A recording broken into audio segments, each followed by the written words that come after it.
Greg Winter studied natural sciences at the University of Cambridge and did a PhD with Brian Hartley at the LMB, where he has stayed for almost his whole research career, rising up the ranks to become Deputy Director from 2006 to 2011 and Acting Director in 2007 and 2008. Greg was also Deputy Director of the MRC Centre for Protein Engineering from 1990 until its closure in 2010. After starting his own lab at the LMB, Greg got interested in the idea that all antibodies have the same basic structure, with only small changes making them specific for different targets.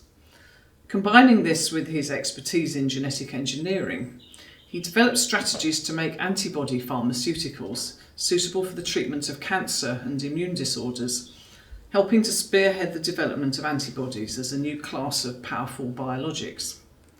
Greg has also founded 3 hugely successful companies based on his research, was knighted in 2004, and has been awarded numerous prizes and medals, including the 2018 Nobel Prize for Chemistry. Greg, thank you very much for agreeing to talk to us.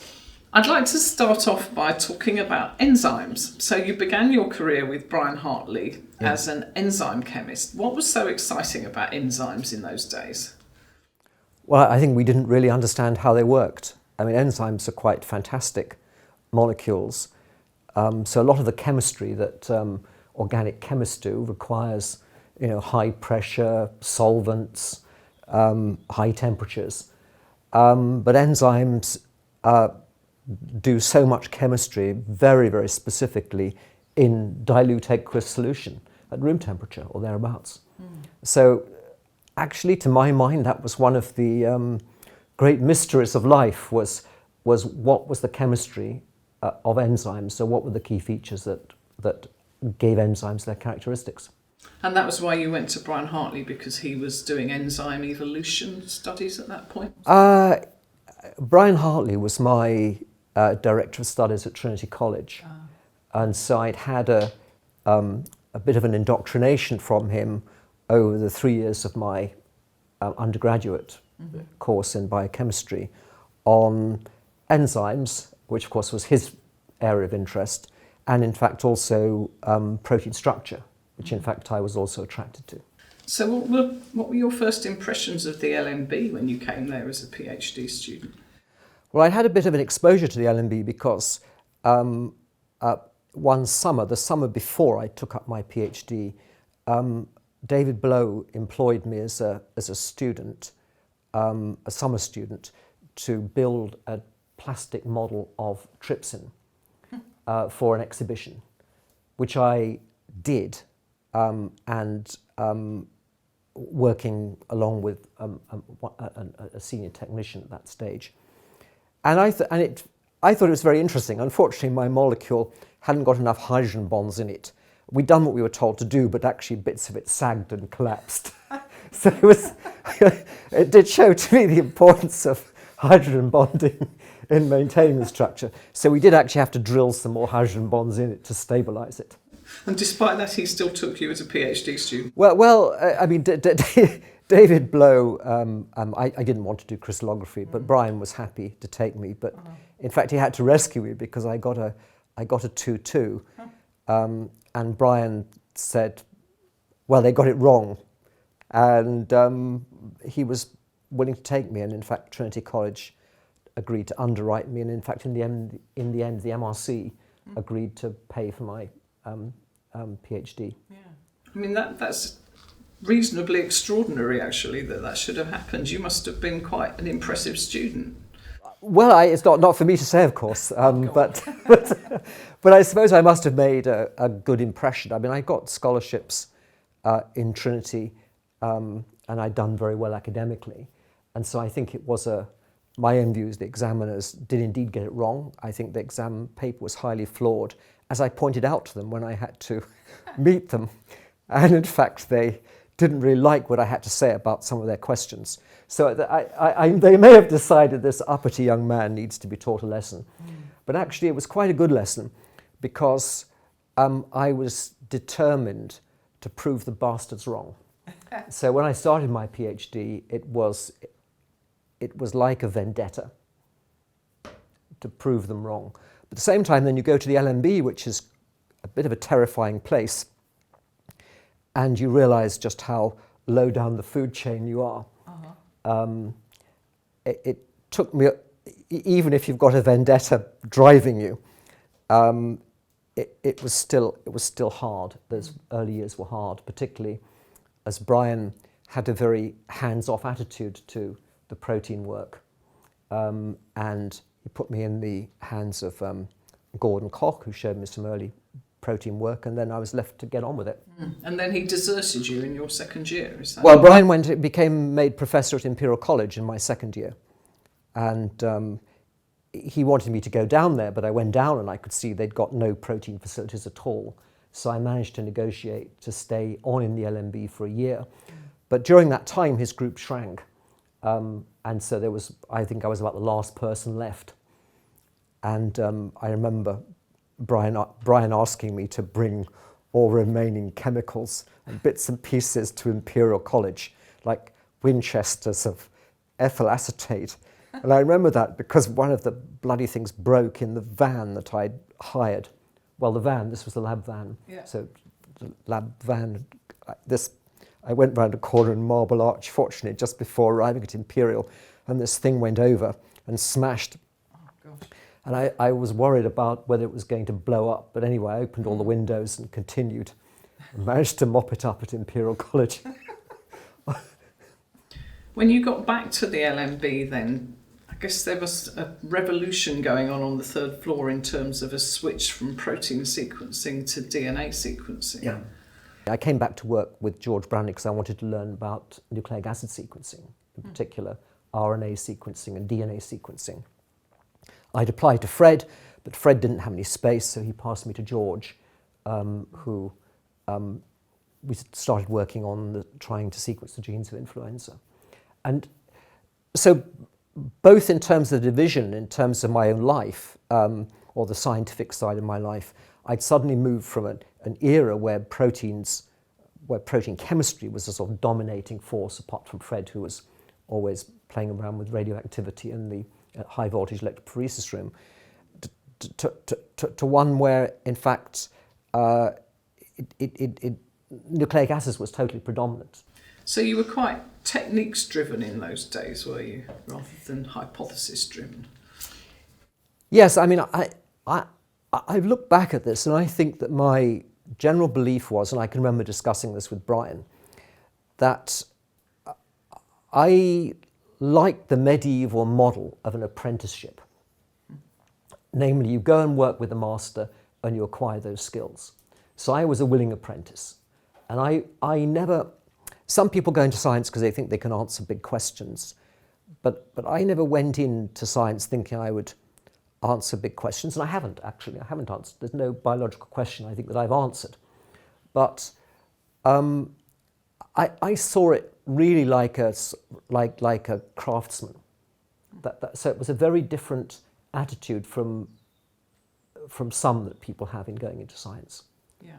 I wanted to become the master craftsman of proteins and then subsequently working with recombinant DNA. So I was very interested in all the techniques that you might say the art underlying all how you can do things faster, how you can do things better, new techniques that you can come up with. So you were involved very early on with dideoxy sequencing then? We were. I mean, it had been started. Clearly it predated us, but Fred was starting to apply it to obviously to lambda and then the mitochondrion. So we were sequencing trying to sequence influenza virus by a shotgun approach. How big is flu? It was about 14,000 nucleotides at that time. So manageable as one enormous contig then? Well, there were 8 segments, so actually you could publish bits as you were going, as we finished them. Then we had to try to work out ways in which we could fill in gaps, which we did some cases by prime sequencing on the RNA, other cases, majority of cases it was actually towards the end it involved cloning complete segments. Mm-hmm. Why did you switch from enzymes to flu then? Was that because of George Brownlee or something else?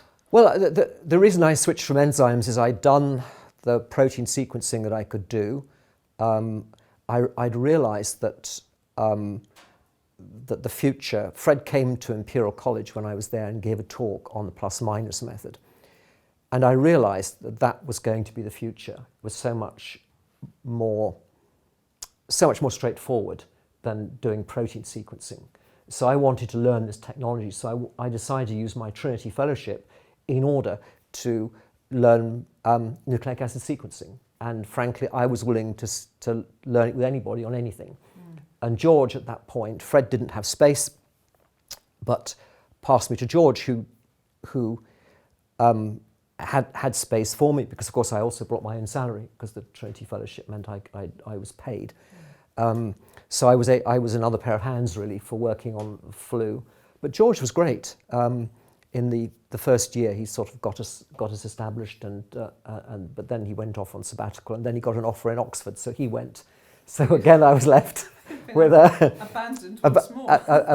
But I have to say, the process of abandonment had probably been very good for me, because I'd really had to think on my feet and negotiate access to facilities, equipment, and talk to people about protocols. Because I couldn't, I just had to rely on myself, everything I had to do. And so I think it probably meant I was very quickly became extremely independent thinking, and would just take initiatives that otherwise, perhaps in a more structured group, I might not have done. Were you working with Fred a lot at that point then? Well, I never published with Fred, but I was working on sequencing flu when Fred was working on, I think it was the mitochondrion. And I do remember we would have some technical discussions from time to time. And I do remember asking him, very early on, we had the vector, the only cloning site we had was a vector with an ECAR1 site. I think it was one of the Messing M13 vectors. So to put in other DNA, you had to blunt end it in, so you had to fill in the ends on the vector and fill in the ends on your fragments that you've chopped up in other ways with restriction enzymes. And that process wasn't very efficient. And Fred thought it would be better to try using linkers. So I do remember but in those days there were very few, you couldn't just go and buy them. He'd got a set of linkers that he'd got from China. When he'd gone to China, someone had given him some linkers to bring back. He said, you could try these. And he gave me he said he'd tried them a little while earlier and they didn't work very well for him. So would I be welcome to try them? So I took them, and actually they worked beautifully. So Fred came in, it's quite funny, he came in the day afterwards, and he was obviously interested to know how my linkers will work, but in the course of other things, he said, how do those Chinese linkers go? So I said, yeah, looks like they've gone on, and I've got some ligations and it's working. And he was immediately all attention. He said, well, what's your protocol? He was wanted to know the details of it. And he was comparing my protocol with his protocol. And I do remember one of the key differences was something like, I decided to put the kinase and ligase in at the same time, and he'd separated out. And I said, well, look, they're from the same bug, so actually they must work under the same conditions. So he said, oh yeah. So anyway, I think I went up quite a lot in his estimation as a result of doing this technical thing. Was it unusual for people of his seniority still to be working at the bench at the LMB then? It probably, Max was clearly working at the bench. I didn't think much about it, but Fred was all the time working. Sidney Brenner was working. So it was just what people were doing? Yeah, Sidney Brenner, everything there was I'm thinking about the early days of cloning, and I used to occasionally go and watch Sidney working if you thought he wouldn't actually notice you, because we had no idea on how to flame anything. I remember at the beginning on how to plate out bugs and such like. So we used to go and look through Sidney's door to see what he was doing. So occasionally we'd sort of loiter a little bit and see if you could get a view of Sidney. and if you go past it at the right time, Stanfield's would go one way and I would sometimes go the other, and you'd see how Sidney was flaming his things. And we used to watch quite closely, and occasionally he would look up and he'd glare in our general direction. But we learned, a lot of things. We had no proper protocols, and you just had to see how other people did it. Why did it not occur to you just to ask him how he did things? Sidney was a frightening man. He was in the second floor, and it just didn't occur to us. I mean, Sidney was the well-known expert. We wouldn't have presumed on his time by asking him. We tried to pick up things as we go along, whether it's by looking through the glass of someone's door to see how they're doing something, or in other ways. I mean, I can still remember Fred, the early days of learning microbiological techniques. None of us had any idea we'd never been trained as microbiologists, and there was no internal training sessions.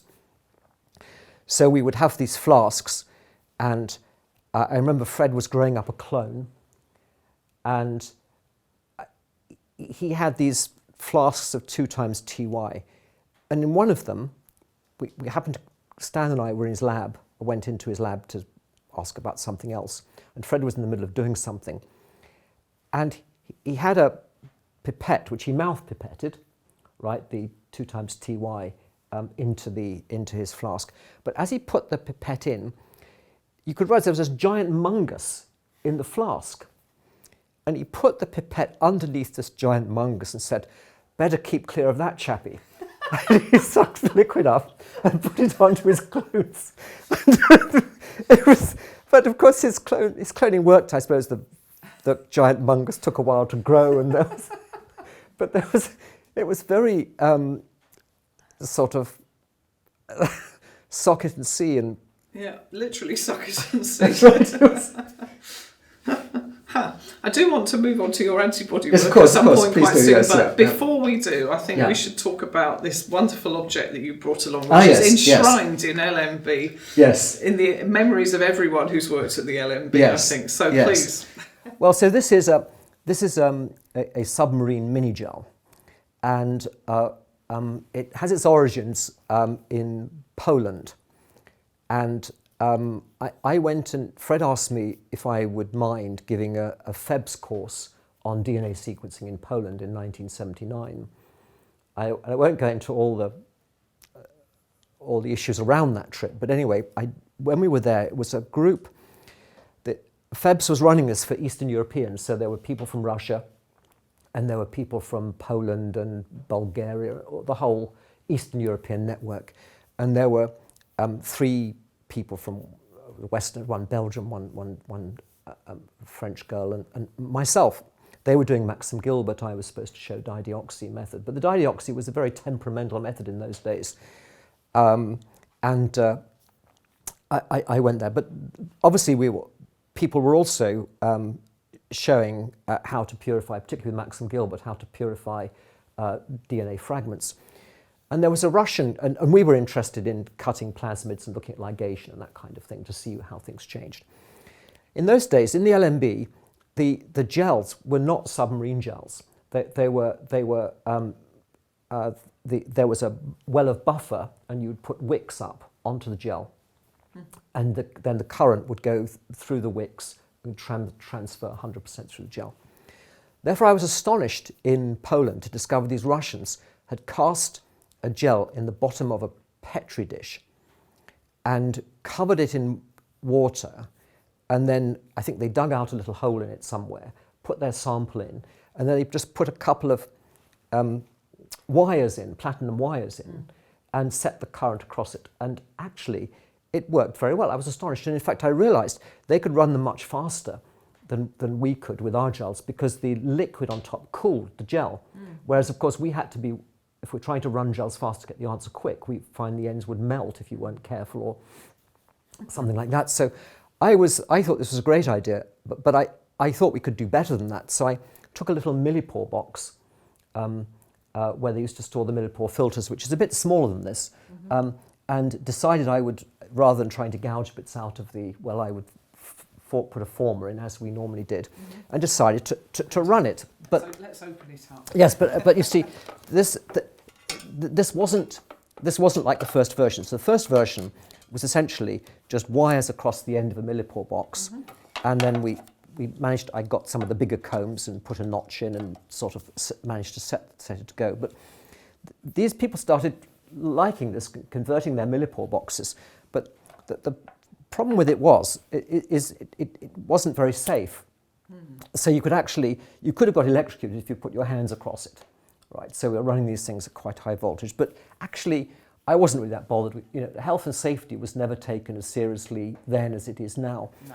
And because actually you rely on intelligence to avoid putting your hands across the thing. Anyway, what happened was other people started to use them, and then some health and safety inspector, I can't remember who it was, saw them in use, and of course very quickly came back to me. These things were outrageous because someone could put their fingers across it. And I said, yes, but actually none of us are stupid enough to put our fingers across it. You know what you're doing. So I was told you couldn't run this thing in the LMB, but the workshop would make me a version that would be safe. So they came up with something very similar to this, which essentially means that you can't open it while it's running, and you can put your finger. I think it might even have been Steve Stummings who was involved in that. I'm not 100% sure. Anyway, they produced a lovely little design, and it sort of got refined as the years went on. And I think it definitely meant we could run gels much faster, usually looking at plasmids being nicked. So those things. That brings back so many memories. Yeah. Anyway, antibodies. Yes. How did you switch from your flu sequencing into antibodies?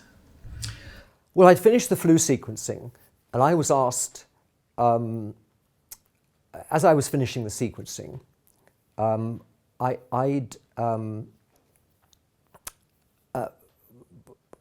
I'd been offered a job in Oxford, but I didn't want to go. And Peggy, Fred's secretary, came and said, well, what are your plans? And I said, well, I've got to finish this bit of work off, and then I guess I'll have to find a job. So she went away, and then about a few weeks later, Fred came up. He said, I hear from Peggy that you're running out of money in a month's time. So I said, yeah. He said, well, what are you going to do about it? I said, well, I need to finish this bit of work so we can put this bit of work to bed. And then after that, I guess I'll go and look for a job. So he said, well, what is it you want to do? So I said, well, what, you mean the next few weeks or next months or next years or the rest of my life? Because it was a very vague question. He said, oh, the rest of your life would be good. He said, write down what you want to do for the rest of your life. And I said, when do you want it by? He said, oh, tomorrow morning.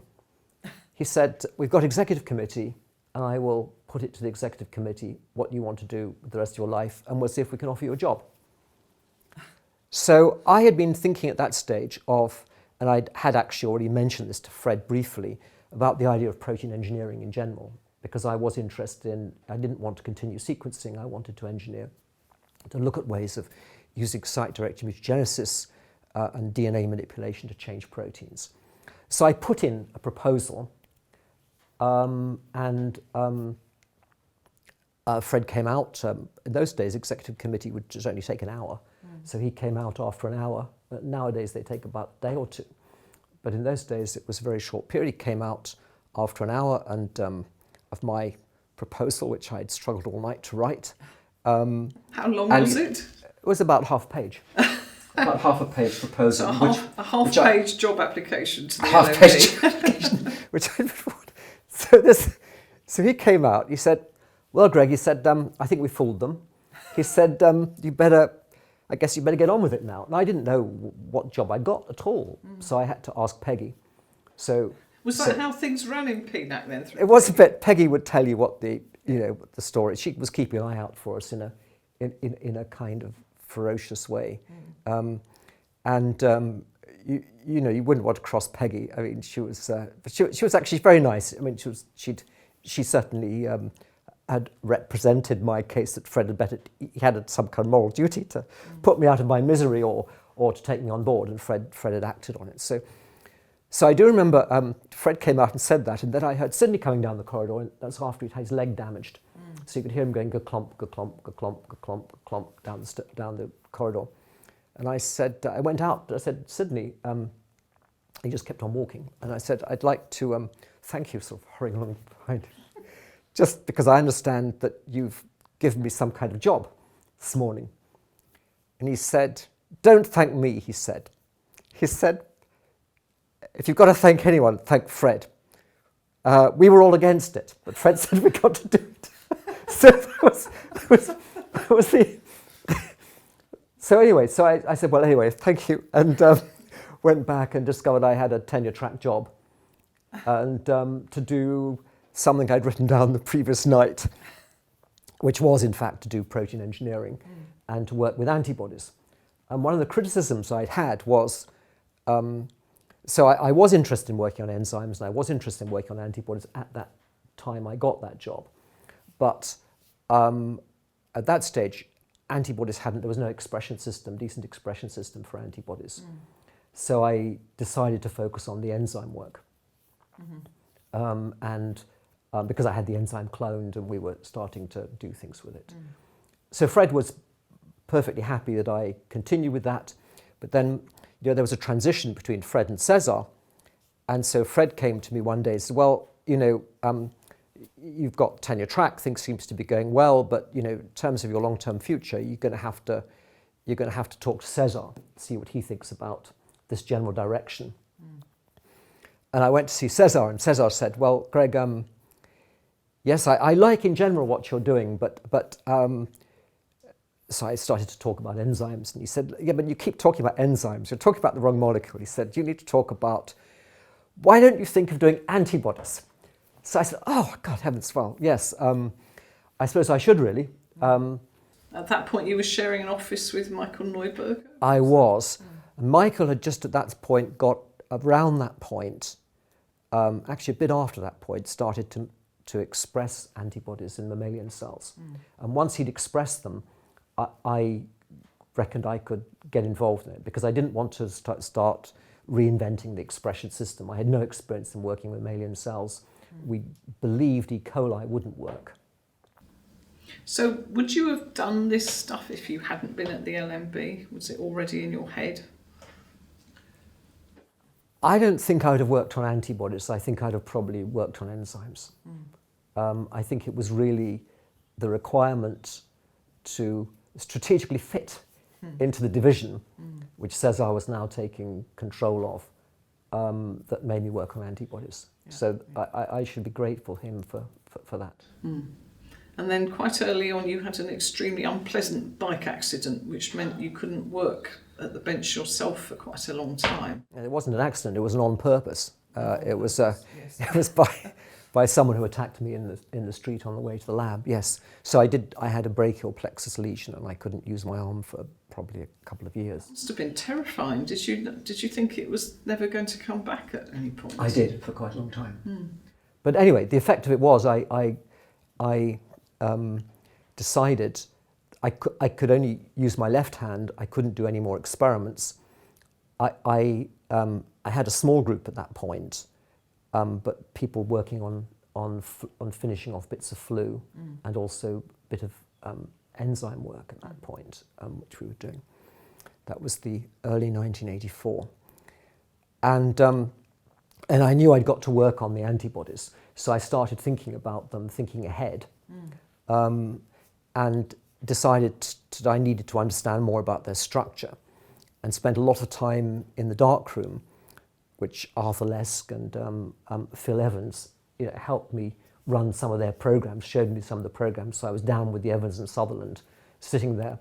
And in fact, the great thing about it was, it preoccupied me. So my arm hurt if I wasn't doing very much, like sitting at home or trying to talk to people in the lab. But down looking at the structures, actually the pain just seemed to go away. I just found them so entrancing, beautiful, and kind of moving them around and trying to understand how they fitted together.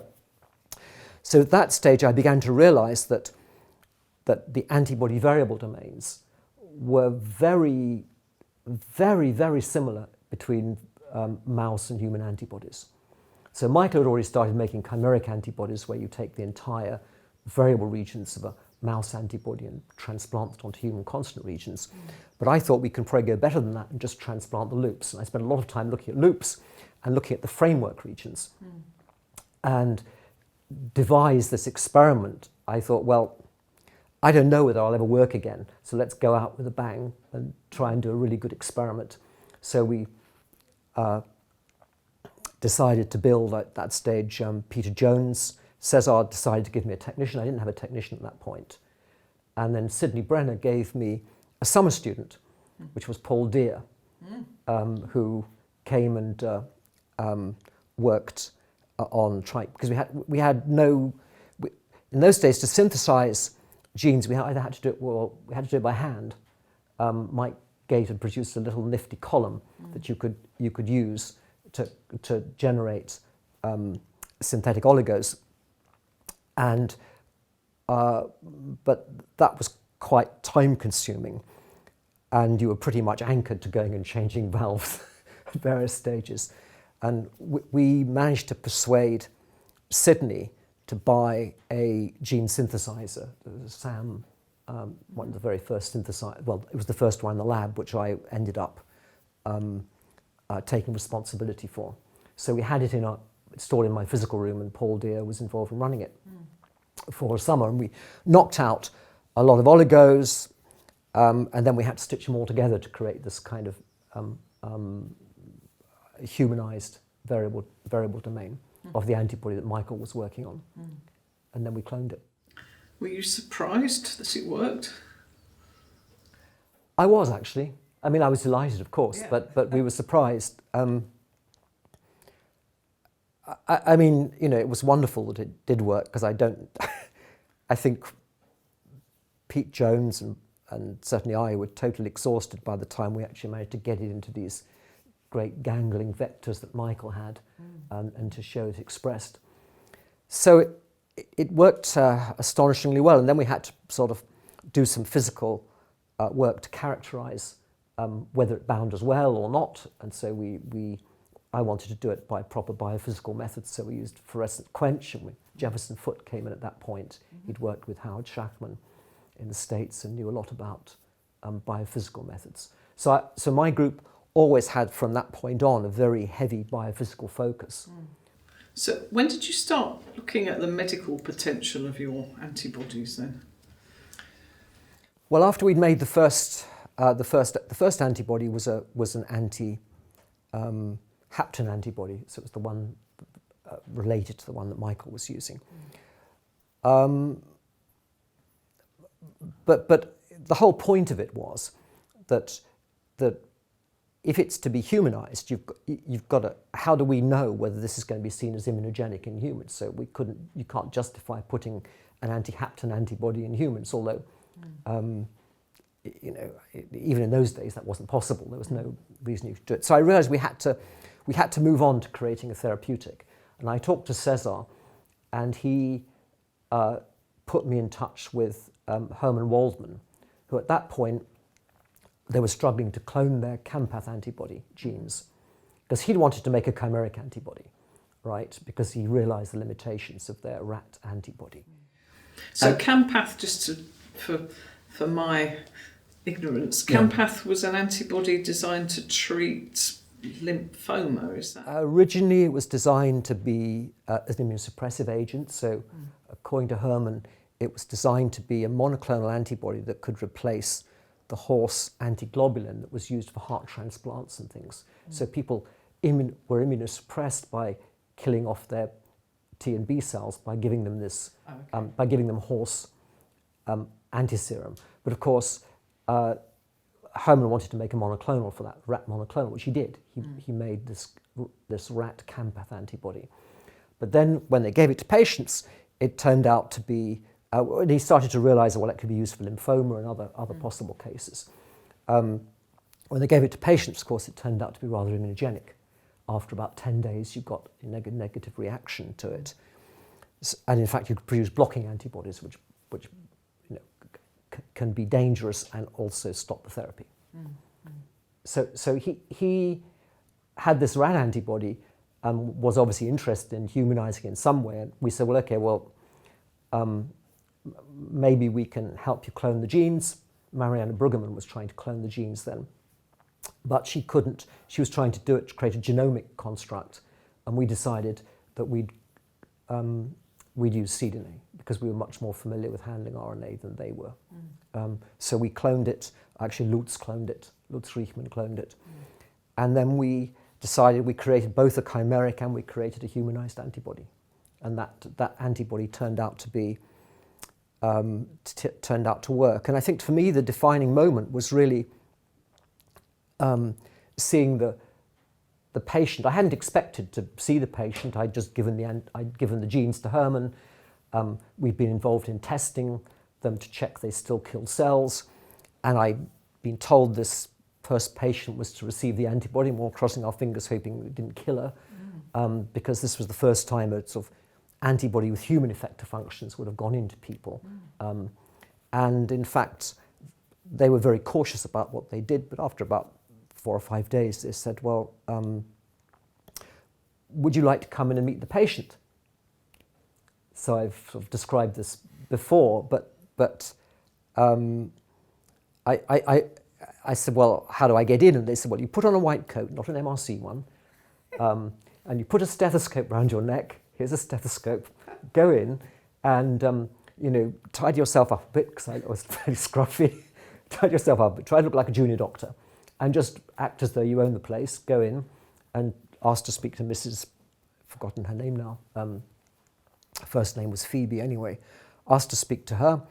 And she's at the end of that lab, and so she was sort of knitting away. And I talked to her, and I thought she was a lovely old lady. And I thought to myself, actually, very surprised that we managed. It looked as though it was working, and very surprised we'd managed that anything I had done as a scientist rather than a medic was actually valuable, because it's something that other people couldn't do, and it surprised me. So I kind of felt I came out of there with much more of a feeling of focusing on doing things that were useful clinically. I mean, I had that kind of indoctrination from Brian, I suppose, with his interest in biotechnology, and George Brownlee from wanting to work on influenza virus. He said, work on influenza. There's a medical research council lab. We really should work on medically related things. So I think it'd been multiple inoculations, and by the time I saw the patient, I thought that's probably the most important thing I can do. So that sort of changed the course of what you did after that? I think what changed the course was the realization that that the antibodies that we'd made, they weren't going into enough patients. In other words, we'd got very limited supply, or Herman was responsible for doing it. He'd done a great job in producing these things in the lab and having to purify them and then go through all the ethical procedures. And really, we wanted to roll this out on a very large scale. And I began to realize then that you need to get industry involved in doing that. And so therefore, somehow, even though I actually particularly wanted to engage with them. Why not? We'd had a kind of punch up with Celtech, and also I'd had a punch up with British Technology Group, who effectively had, Celtech, they'd wanted to have the exclusive rights to my humanizing patent, and I felt that was wrong, because my view was I'd gone and talked about some of our work in the States, and they'd said, look, this is great.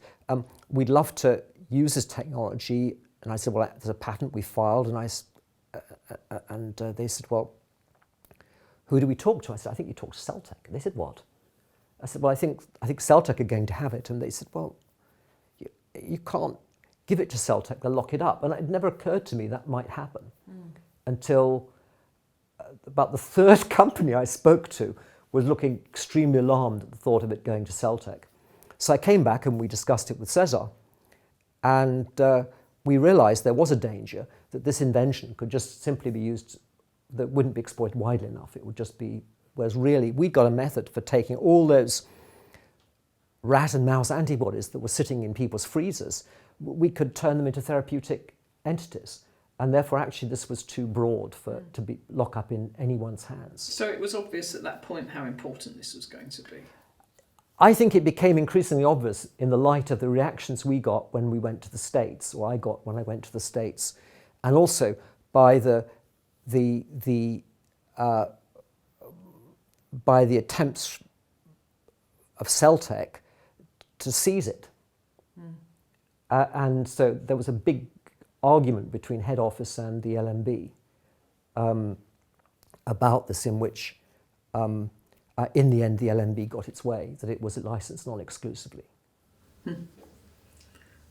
And how long did it take from when you had this idea to this point then? Well, I probably had the idea of making the humanized antibodies in '84. That's when I had my arm damaged. And the Campath work, we had it in the patient. It was very fast, actually, by '88. That's amazing. So it was very, very fast. I look back, I think, how did we ever do it so fast? Yeah. Well, you know... Well, I could go on talking to you for about another 4 hours about what happened next, but you covered that very adequately in your Nobel Prize speech and biography, so I refer everybody to that. But I just want to end by asking you, there's this idea that there's something special about the LMB, and clearly it's not the building, or it could be something to do with the money perhaps, but what do you think it is that attracts people like you to go there and to do such amazing work?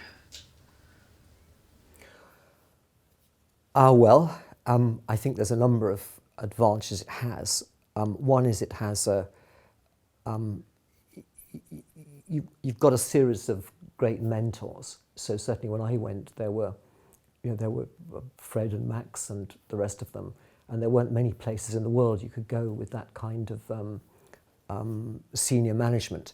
I think another aspect was it was not run by bureaucrats. It was run by the scientists. This is what the executive committee was about. So it was, things were, I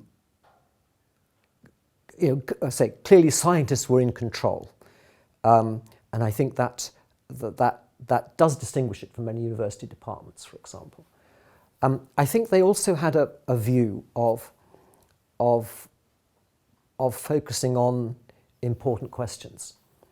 And I remember being a student, and Brian Hartley, we had to give a little presentation on a paper or whatever it was, like a journal club. And this was when I was an undergraduate. And I remember saying that I found this paper interesting. And Brian, we used to do this round a crate of beer, and I remember him bellowing at me from the back, his sort of moustache flecked with foam from his brown ale, saying, interesting, be buggered, he said. He said, is it important, lad? Is it important? And I remember thinking, actually, that's a very good comment. So I think the lab has always had an attitude of not focusing on sort of publications and paperwork, but tackling important problems. And there have to be like-minded people there who are willing to do it and have got that attitude. So I think there are probably many other components contributed to it, but I think it was that focus on important and difficult problems and a determination to solve them, and a commitment from the lab all the way down to solve an important problem. Not problems that can clearly be achieved, the kind of the problem that a committee could give you. So for example, you take my position, I put down half a page about protein engineering, which at that stage no one had done. What I didn't know actually was that Kiyoshi was already starting, he'd already put forward something around similar to work on hemoglobin. But we didn't know that. But Max had obviously had the idea at some point. So the idea was in the wind, but the lab was willing to give it a go, even on a shoddy bit of paper that was completely implausible. Because they said, yeah, well, the guys, if we're willing to devote his life to it, then we should give it a try. So I think I think it's that. I think other things have helped. So I think the block grant clearly helps. It forces people to collaborate. The limitations in space helps. It's very difficult to run, well, more difficult then than now, to run a postdoc factory in the LMB. And something I think you're missing in the new building is the closeness. Do you know, I was thinking about, I was watching this movie, Belfast, which I don't know whether you've seen, but about Belfast and Northern Ireland and the kind of life on the old 2 up, 2 down kind of terraces, the old Victorian terraces of houses, and the way in which people were playing in the street and walking backwards and forwards. I thought, you know, that reminds me of the old LMB corridors. People in the corridor, you'd bump into them, you'd meet them all the time. And so I have to hope that that is going to continue in the, you know, that the culture, which I think was partly a street culture, people you bump into and these things, will work with the new building, with its format, where you've got multiple competing corridors, you know, corridor within the lab, which the people within the lab use rather than coming out into the main corridor. So we'll find out whether how much of a component that was. I had a feeling it was quite important. Of course, in those days, we had ovens and all sorts of bits of equipment in the corridors, which of course now are banned. But it did mean that you would bump into Fred or Cesar as they were getting their gel plates out. Yeah. And if there was contamination, you'd all know about it because you'd hear the shouts down the corridor or such like.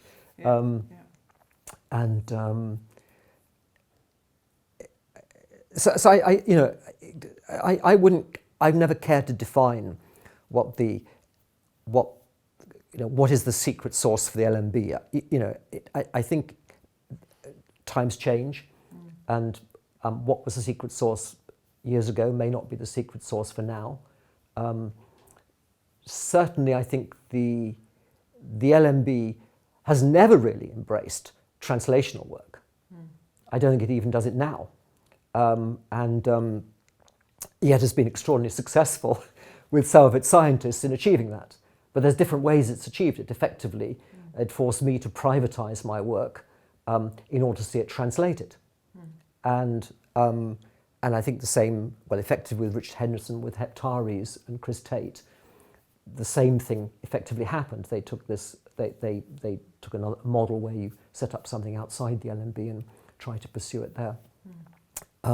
So surprisingly, you'd think there might be more of a translational attitude in the LMB, and I always thought that was a great pity there wasn't more of an attitude within the LMB. But I had to live with what I'd got, which was, this was my home, and live with it. And, you know, with the LMB, I thought they were always trying to find constructive solutions to things. Yes, there might be a general attitude that we're involved in fundamental research, but they didn't actually stop me trying to do what I wanted to do, which was do translational work. But their view was, well, they would facilitate me doing that outside the lab. Greg, thank you very much for your time. Well, you're welcome. You're welcome.